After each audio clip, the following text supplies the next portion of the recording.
Hello viewers, today's project is a 2014 Ford C-Max. This is a plug-in hybrid vehicle. It's got a plug on the front where you can plug the cord in here, charge up the battery, and then you go a certain amount of miles on electricity only before the engine kicks in and continues to power the vehicle down the road like a traditional hybrid.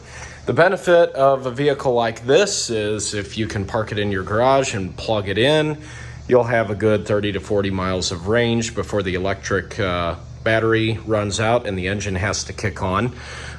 Some employers also allow people to charge these vehicles for free at their place of work, so it can be a cost-saving incentive to have one of these.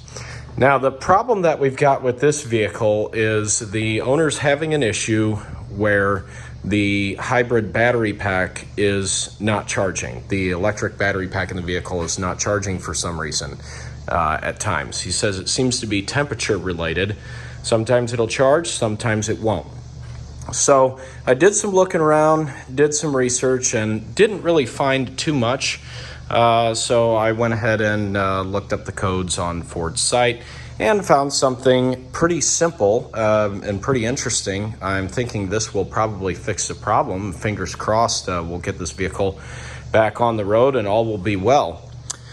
But the problem he had was the battery pack is not charging. He got a yellow wrench light on the dash every once in a while, and sometimes it would only charge to 20%, 30%. It varied all over the place. But the key thing is, he said it seemed to be temperature related.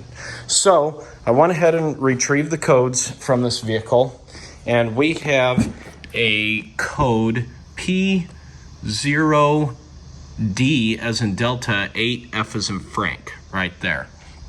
So it gives you a couple steps to look through, and then step 2 here is, I think, where I found the problem. You're going to want to remove the right rear wheelhouse liner here, which is this piece. There's some torque screws to take out, and then there's these little clips that you can pull off with a pair of pliers. And then that liner comes off.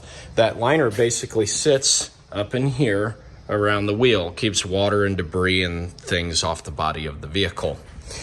Then once you've got that removed, the next step is to check the air inlet opening at the rear of the vehicle for it being blocked or restricted with debris. And what this is an air inlet for cooling the battery charger.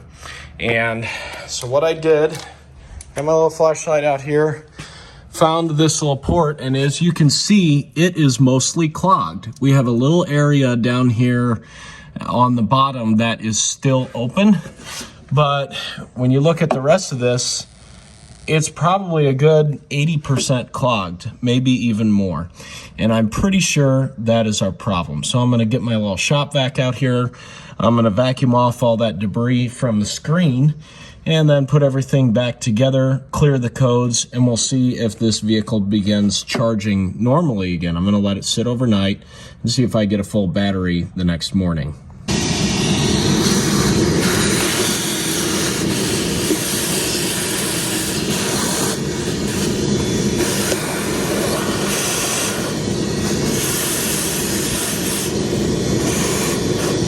And here's the screen cleaned off. I actually ended up taking it out and blowing it off with compressed air and then reinstalling it. So we've got that all cleaned up.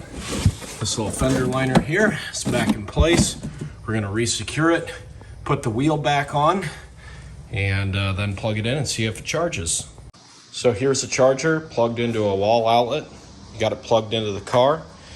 As you can see, we have the first little portion of the rings lit up, meaning that it's charging. Look inside here. You can see we got the little yellow cord icon there, meaning that it's plugged in and charging.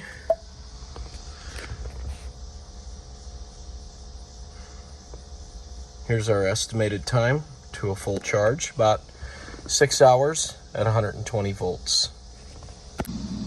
Next to the right rear wheel here, I just pulled the fender liner back a little bit. You can hear the cooling fan running.